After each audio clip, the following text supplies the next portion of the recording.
Welcome to LAN 24. 2 മാസത്തെ വെക്കേഷനൊക്കെ ശേഷം എല്ലാവരും തിരിച്ച് ക്ലാസ്സിലേക്ക് വന്നിരിക്കുകയാണ്. വളരെ ഇൻട്രസ്റ്റിംഗ് ആയിട്ട് തന്നെ നമുക്ക് എന്ത് ചെയ്യാം, ബേസിക് സയൻസിൻ്റെ ചാപ്റ്റേഴ്സൊക്കെ തീർക്കാം. അപ്പം നിങ്ങൾ എൻ്റെ കൂടെ ഉണ്ടാവില്ലേ? ഓക്കെ, നമ്മുടെ ബേസിക് സയൻസിൻ്റെ ഫസ്റ്റ് ചാപ്റ്ററായ life's mysteries in little chambers, കുഞ്ഞറയ്ക്കുള്ളിലെ ജീവരഹസ്യങ്ങൾ എന്ന ചാപ്റ്ററിനെ പറ്റിയാണ് നമ്മളിവിടെ ഡിസ്കസ് ചെയ്യാൻ പോകുന്നത്. ഈ ഒരു ചാപ്റ്റർ നമ്മൾ ഡിസ്കസ് ചെയ്യുന്നത് പ്രധാനമായിട്ടും മാക്സിമം പബ്ലിക്കേഷൻസിൻ്റെ എക്സാം പോയിന്റ് എന്ന് പറയുന്ന ഗൈഡിനെ ആസ്പദമാക്കിയിട്ടാണ്. അപ്പോൾ നമ്മൾ നമ്മുടെ ചാപ്റ്ററിലേക്ക് കടക്കാം. ഓക്കെ, നമുക്ക് ഈ ഒരു ചാപ്റ്ററിൻ്റെ ഓവർവ്യൂലോട്ട് കടക്കാം. എന്തൊക്കെയാണ് ഈ ചാപ്റ്ററിൽ പഠിക്കാനുള്ളത് നോക്കാം. First, microscope. സൂക്ഷ്മ നിരീക്ഷണി എന്ന് മലയാളത്തിൽ പറയും, പക്ഷേ ടെസ്റ്റിൽ എന്താ കൊടുത്തിരിക്കുന്നത്? മൈക്രോസ്കോപ്പ് എന്ന് തന്നെയാണ് കൊടുത്തിരിക്കുന്നത്.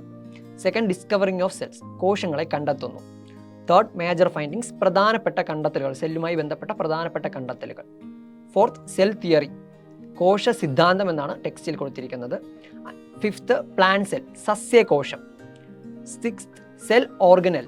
കോശത്തിലെ അംഗങ്ങൾ, കോശാംഗങ്ങൾ എന്നാണ് ടെക്സ്റ്റിലുള്ളത്. Seventh, stages of development. വളർച്ചയുടെ പടവുകൾ.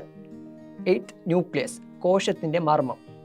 നയൻത്ത്, പ്ലാന്റ് പിഗ്മെൻറ്റ്സ് അല്ലെങ്കിൽ പ്ലാസ്റ്റിഡ്സ് അല്ലെങ്കിൽ ജൈവ കണങ്ങൾ എന്നാണ് കൃത്യമായിട്ടുള്ള Malayalam word. 10th, animal cell. ജന്തുകോശം. അപ്പോൾ ഇതൊക്കെയാണ് നമുക്ക് ഈ ഒരു ഓവർവ്യൂവിൽ ഒരു ചാപ്റ്ററിൽ ഡിസ്കസ് ചെയ്യേണ്ട കാര്യങ്ങൾ. അപ്പോൾ നമ്മുടെ ഈ ഒരു ചാപ്റ്ററിൻ്റെ വെരി ഫസ്റ്റ് പോർഷനിലോട്ട് കിടക്കാം. എന്താണ് മൈക്രോസ്കോപ്പ്? എന്തൊക്കെയാണ് ഒരു മൈക്രോസ്കോപ്പിനുള്ളത്? എന്താണ് ഒരു മൈക്രോസ്കോപ്പിൻ്റെ ഫങ്ഷൻസ് അല്ലെങ്കിൽ ധർമ്മങ്ങൾ? അതാണ് നമ്മൾ ഈ ഒരു ഭാഗത്ത് നോക്കുന്നത്. ആദ്യം എന്തൊക്കെയാണ് ഒരു മൈക്രോസ്കോപ്പിൻ്റെ പാർട്സ് എന്ന് നോക്കാം. എന്തൊക്കെയാണ് ഒരു മൈക്രോസ്കോപ്പിൻ്റെ ഭാഗങ്ങൾ എന്ന് നോക്കാം. First one is the eyepiece. Eyepiece എന്ന് തന്നെയാണ് മലയാളത്തിലും പറയുന്നത്, ഐ പീസ്. ഓക്കെ, അതിന് തൊട്ട് താഴെ വരുന്ന ഭാഗത്തെയാണ് നോബ്സ് എന്ന് പറയുന്നത്. മൈക്രോസ്കോപ്പിനെ കൺട്രോൾ ചെയ്യുന്ന, ലൈറ്റ് കൺട്രോൾ ചെയ്യുന്നതും ലെൻസിനെയൊക്കെ കൺട്രോൾ ചെയ്യുന്ന ഭാഗമാണെന്ന് പറയുന്നത് നോബ്സ് എന്ന് പറയുന്നത്. അതിന് തൊട്ട് താഴെ ലെൻസിനെ വെച്ചിരിക്കുന്ന ഭാഗത്തെ നമ്മൾ ഒബ്ജക്റ്റീവ് ലെൻസ് എന്ന് തന്നെയാണ് പറയുന്നത്. ഓക്കെ, അതിന് തൊട്ട് താഴെ മെറ്റീരിയൽസിനെ ഒബ്സർവ് ചെയ്യാൻ വേണ്ടിയിട്ടുള്ളൊരു ഭാഗമുണ്ട്. അത് ക്ലിപ്പ് ചെയ്ത് വെക്കുന്ന ഭാഗമാണ്. അവിടെ നമ്മൾ സ്റ്റേജ് ആൻഡ് ക്ലിപ്പ് എന്ന് തന്നെയാണ് പറയുന്നത്. മലയാളത്തിലും സ്റ്റേജ് ആൻഡ് ക്ലിപ്പ് എന്ന് തന്നെയാണ് പറയുന്നത്. അതിന് തൊട്ട് താഴെ വരുന്ന ഭാഗമാണ് ഡയഫ്രം. അതിനും താഴെയാണ് എന്ത് വരുന്നത്? മിറർ വരുന്നത്, ദർപ്പണം വരുന്നത്. ഓക്കെ, ഇതാണ് പ്രധാനമായിട്ടും മൈക്രോസ്കോപ്പിൻ്റെ ഭാഗങ്ങൾ. ഓക്കെ, നമുക്ക് ടെക്സ്റ്റിലെ ഇൻഡിക്കേറ്റേഴ്സ് എന്തൊക്കെയാണെന്ന് നോക്കാം. First question, why is a mirror fixed in a microscope? എന്തിനാണ് ഒരു മൈക്രോസ്കോപ്പിൽ ദർപ്പണങ്ങളെ ഘടിപ്പിച്ചിരിക്കുന്നത്? ഉത്തരം വളരെ സിമ്പിളാണ്. To focus light. സിമ്പിളായിട്ട് ഉത്തരം പറയാം. എന്തിനാണ്? ലൈറ്റിനെ, പ്രകാശത്തെ ഫോക്കസ് ചെയ്യിപ്പിക്കാൻ വേണ്ടിയിട്ടാണ് എന്തുപയോഗിക്കുന്നത്? മിറർ ഉപയോഗിക്കുന്നത്. അതിനെ നിങ്ങൾക്ക് വലിച്ചു നീട്ടി എഴുതണമെങ്കിൽ the mirror is fixed to focus light on the objects to be observed. നിരീക്ഷിക്കപ്പെടുന്ന വസ്തുവിൽ എന്തെത്തണം? കൃത്യമായും പ്രകാശം എത്തണം. അതിനു വേണ്ടിയിട്ടാണ് എന്തുപയോഗിക്കുന്നത്? മിറർ ഉപയോഗിക്കുന്നത്. Second question, why do we use a slide made of glass to place the materials to be observed?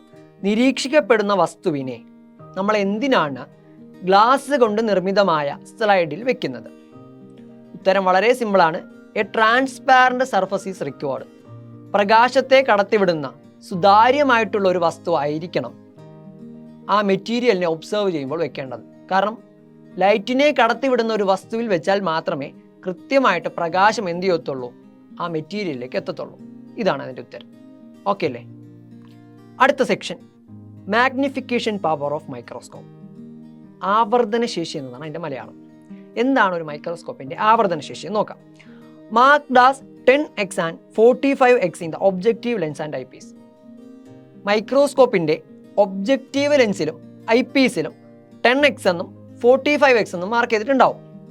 Product of the numbers seen in the objective lens and the eyepiece. അപ്പോൾ ആ ഒരു ലെൻസിൻ്റെ, ആ ഒരു മൈക്രോസ്കോപ്പിൻ്റെ ആവർത്തന ശേഷി എന്നാൽ ഈ രണ്ട് സംഖ്യകളുടെ ഗുണനഫലമായിരിക്കും. 10x × 45x ആയിരിക്കും ആ ഒരു മൈക്രോസ്കോപ്പിൻ്റെ മാഗ്നിഫൈങ് പവർ അല്ലെങ്കിൽ ആവർത്തന ശേഷി എന്ന് പറയുന്നത്. ക്ലിയർ അല്ലേ? ഓക്കെ, നെക്സ്റ്റ് ഒരു ടോപ്പിക്കിലേക്ക് കടക്കാം. Preparation of observation material. നിരീക്ഷണ വസ്തുവിനെ എങ്ങനെ തയ്യാറാക്കാം, അതാണ് നമ്മൾ നോക്കുന്നത്. വളരെ സിമ്പിളായിട്ടുള്ള കാര്യമാണ്. എന്ത് ചെയ്യാം? ഒരു കഥ പോലെ പഠിക്കാം. Put the materials to be observed in the petri dish. എന്ത് ചെയ്യുക? ആദ്യം ആ നിരീക്ഷിക്കപ്പെടുന്ന വസ്തുവിനെ പെട്രി ഡിഷിലേക്ക് ഇടുക. എങ്ങനെയുള്ള petri dish? Containing water to prevent dehydration. ജലാംശം നഷ്ടപ്പെടാതിരിക്കാൻ വേണ്ടിയിട്ട് വെള്ളം നിറഞ്ഞ പെട്രി ഡിഷിലേക്ക് എന്ത് ചെയ്യുക? നിരീക്ഷിക്കപ്പെടുന്ന വസ്തുവിനെ ഇടുക. Stage 2, take thin cross sections of the materials to be observed. എന്ത് ചെയ്യുക? നിരീക്ഷിക്കാനുള്ള വസ്തുവിനെ കുറുകെയുള്ള കഷ്ണങ്ങളാക്കി മുറിക്കുക. വളരെ നേർത്ത കുറുകെയുള്ള കഷ്ണങ്ങളാക്കി എന്ത് ചെയ്യുക? മുറിക്കുക. Stage 3, with a brush shift the sections to a watch glass containing water. വെള്ളമുള്ള ഒരു വാച്ച് ഗ്ലാസ്സിലേക്ക് എന്ത് ചെയ്യുക? ഈ ഒരു കുറുകെ മുറിച്ച കഷ്ണങ്ങളെ എന്ത് ചെയ്യുക? ഇടുക. Put the thinners and the complete sections to a watch glass containing stain. അതിൽ നിന്ന് കംപ്ലീറ്റ് ആയതും പൂർണ്ണമായിട്ടുള്ളതും കൃത്യമായി കട്ട് ചെയ്തതുമായിട്ടുള്ള ഭാഗത്തെ സ്റ്റെയിൻ നിറഞ്ഞ വാച്ച് ഗ്ലാസ്സിലേക്ക് അല്ലെങ്കിൽ പെട്രി ഡിഷിലേക്ക് എന്ത് ചെയ്യുക? ഇടുക. ബ്രഷ് ഉപയോഗിച്ച് വേണം നമ്മളിത് ചെയ്യാൻ. Stage 5, add 1 or 2 drops of glycerin to the slides to prevent drying up of material. വസ്തു സ്ലൈഡിൽ വെക്കുമ്പോൾ ഉണങ്ങിപ്പോകാതിരിക്കുവാൻ വേണ്ടിയിട്ട് ആ സ്ലൈഡിലേക്ക് എന്ത് ചെയ്യുക? 1-2 തുള്ളി ഗ്ലിസറിൻ എന്ത് ചെയ്യുക? ഇറ്റിച്ചു കൊടുക്കുക അല്ലെങ്കിൽ വെക്കുക. Wash the stained section in the clean water and place in the glycerine on the slide. എന്നിട്ട് എന്ത് ചെയ്യുക? ആ സ്റ്റെയിനിൽ കിടക്കുന്ന കുറുകെ മുറിച്ച പൂർണ്ണമായിട്ടുള്ള കഷ്ണത്തെ വാട്ടറിൽ ഒന്ന് സോക്ക് ചെയ്തിട്ട് തിരിച്ച് ഗ്ലിസറിലേക്ക് തന്നെ എന്ത് ചെയ്യുക? വെക്കുക. Place the cover glass over the material using a needle in such a way that air bubbles do not pass. എന്നിട്ട് എന്ത് ചെയ്യുക? സ്ക്വയർ രൂപത്തിലുള്ള വളരെ തിന്നായിട്ടുള്ള എന്തുണ്ട്? വാച്ച് ഗ്ലാസ് എന്ന് പറയുന്ന ഒരു മെറ്റീരിയൽ ഉണ്ട്. അതെന്ത് ചെയ്യുക? ബബിൾസ് വരാത്ത രീതിക്ക് ഈ ഒരു സ്ലൈഡിൻ്റെ മണ്ടയിൽ കൂടി എന്ത് ചെയ്യുക? ഇടുക. Wipe out excess glycerine using the tissue paper.